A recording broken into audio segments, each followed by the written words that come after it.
Saya Fulana Ustadz, saya pernah menikah dengan si Fulan selama 6 tahun lebih. Selama 6 tahun itu Ustadz, yang nyari nafkah saya. Seumur-umur saya belum pernah nerima nafkah dari suami saya. Suami saya kerjanya serabutan. Kadang-kadang dia dapat kerja, kadang-kadang nggak kerja sama sekali. Dan uangnya buat dia sendiri.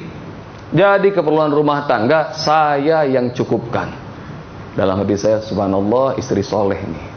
Suaminya soleha. Terus selama 6 tahun menikah Ustadz, kami sudah berusaha, Allah belum kasih keturunan. Kami sudah berobat ke dokter ini, ke rumah sakit itu, kemana-mana. Alhamdulillah Ustadz, saya normal. Yang kagak normal suami saya. Karena sakingnya pengen punya keturunan, kata si ibu ini, maka sampai itu operasi 2 kali Ustadz, alat vitalnya. Ustadz tahu yang biayain siapa? Saya, kata ibu itu. Oke, terus selama 6 tahun menikah itu Ustadz, kami membangun sebuah rumah. Dan rumah itu, ini kira-kira 7 tahun yang lalu, tambah lagi 6 tahun, 13 tahun yang lalu kira. Itu rumah 200-an juta Ustadz. Demi Allah semuanya duit saya, secuil pun, sepeser pun dia kagak ikutan.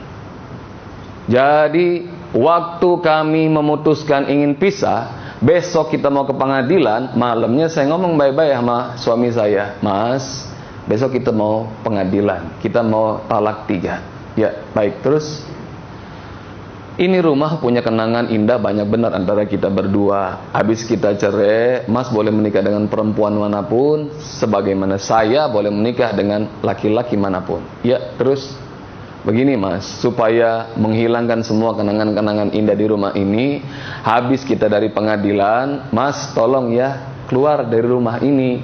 Saya udah packing tuh, saya udah siap-siap. Saya mau jual rumah ini, hasilnya saya mau berangkatin bapak ibu saya berangkat haji. Jawaban mantan suami saya malam itu mengatakan, ya siap. Habis pengadilan, putus talak 3 Ustadz, maka kita sama-sama pulang ke rumah. Saya langsung boyong, bawa barang-barang. Saya nanya, Mas kapan keluar? Besok katanya. Besok saya tungguin, dia belum nyerahin kunci. Seminggu belum juga keluar. Sebulan saya tungguin, kok nggak keluar-keluar nih. Baik-baik saya datang, saya ngomong begini, Mas tolong keluar, rumah ini saya mau jual. Nggak, aku nggak bakal keluar dari rumah ini. Nadanya datar. Kenapa Mas? Udah gini aja, saya nggak mau berantem deh, karena kita udah nggak ada urusan. Penjualannya, nilai penjualannya saya akan kasih Mas 20%. Saya kira itu pasti sudah cukup karena dia nggak patungan apa-apa. Kalimatnya tinggi Ustadz, enak aja 20%, 50% baru aku mau keluar. Aku kan juga bagian dari rumah ini. Subhanallah Ustadz, saya naik pitam. Maka untung kita nggak berantem di tempat itu. Saya nempuh jalur hukum. Saya masuk pengadilan Ustadz, saya ngegugat, rupanya diputuskan saya yang menang. Dia nggak puas, banding Ustadz. Tahap kedua saya yang menang. Nggak puas juga dia kasasi Ustadz. Tahap ketiga saya menang Ustadz. 3 kali pengadilan saya selalu menang. Tapi Ustadz perkara sebenarnya gampang. Saya panggil polisi, saya suruh usir aja dia keluar. Tapi Ustadz, itu lingkungan keluarga saya, orang tua saya sekitar situ tinggalnya, dan orang-orang banyak kenal saya. Malu Ustadz kalau saya ketahuan berantem meskipun sama mantan suami. Jadi gimana Bu? Jadi saya datang ke sini pengen nanya Ustadz, enaknya diapain tuh mantan suami? Maka kemudian udah ngomong setengah jam kira-kira, Iman, begitu dia udah puas, Ustadz boleh saya minum? Silakan Bu, silakan. Maka dia minum. Begitu dia minum, langsung nyender dia. Ceng gitu. Waktu dia nyender ke sofa, seperti ngasih isyarat ke saya, Ustadz saya udah ngomong, sekarang giliran Ustadz. Gitu kira-kira lah. Dalam pikiran saya ini, ibu masalahnya banyak banget nih.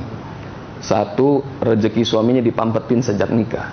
Yang kedua, keturunan kagak dikasih sama Allah. Yang ketiga, urusan rumah. Yang keempat, berantem nih. Maka dari awal dia mulai, saya zikir, ya Allah tolongin, ya Allah tolongin. Bukan saya yang bisa menyelesaikan, hanya Engkau yang bisa menyelesaikan. Waktu dia nyender begini, seperti ngasih isyarat ke saya, ayo giliran Ustaz. Gue pura-pura begini dong. Ini lagi mikir nih, bingung mau ngomong apa ini. Demi Allah nggak punya kalimat apapun, pengen nyelesain masalah itu. Tiba-tiba sojain. Gitu. Waktu saya mulai berdahem, Allah tuntun kalimat saya ini, mulut nih keluar. Kalimat dari mulut nih keluar.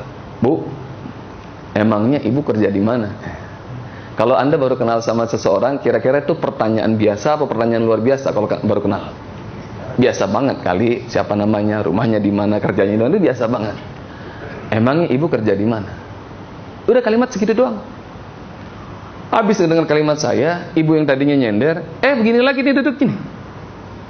Duduknya maju lagi, dia nunduk, dia ngangkat nih tangannya, dia tutup wajahnya, Masya Allah, nangis ngeraung-ngeraung. Gitu. Demi Allah, saya tidak nyuri Ustaz. Demi Allah, saya nggak korupsi. Dalam hati gue, siapa yang nuduh lo korupsi? Gue cuma nanya lo kerja di mana. Maka begitu dia nangis-nangis, wah kan saya bingung. Saya colek istri saya, giliran kamu yang meluk apa saya yang meluk? Gitu. Maka istri saya langsung ke situ, langsung, Bu, sabar. Ustaz, demi Allah, sejak saya melangkah dari rumah, Ustaz, saya udah yakin Ustaz bakal nanya ini. Demi Allah, saya bukan pencuri. Demi Allah, saya nggak korupsi. Ihwa, dengerin.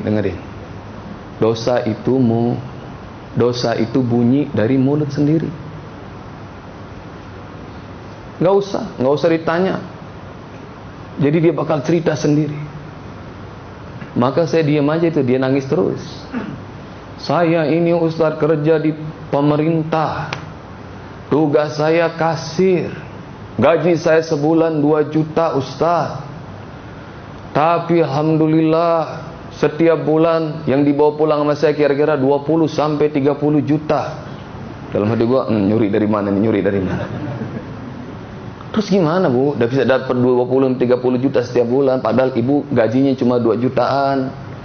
Demi Allah Ustaz, setiap kali saya melakukan pembayaran kepada vendor, uang atau cek saya kasih, vendor udah nyiapin amplop buat saya sama kawan-kawan. Itu yang saya bawa pulang. Saya tidak nyuri, saya tidak korupsi. Karena rahmati Allah, lebih dari 95% kasus yang ditangani oleh KPK diawali dari suap. Saya ingin sampaikan kepada Anda semua bahwa dengerin. Mau istilahnya apapun, dikeren-kerenin bagaimanapun, mau dibikin islamisasi sekalipun, namanya suap tetap suap. Itu kan uang kerahiman, Ustadz. Coba cari dah di kamus uang kerahiman kayak gimana, coba kagak ketemu. Maka rahmati Allah, yang ada karena nafkah haram itu, hidup Anda dibikin zigzag sama Allah. Anda nggak ngerti harus mengurainya gimana, zigzag, bingung. Urusan rezeki, rahmati Allah, nggak usah pusing. Yang penting halal, asal banyak. Udah gitu beres.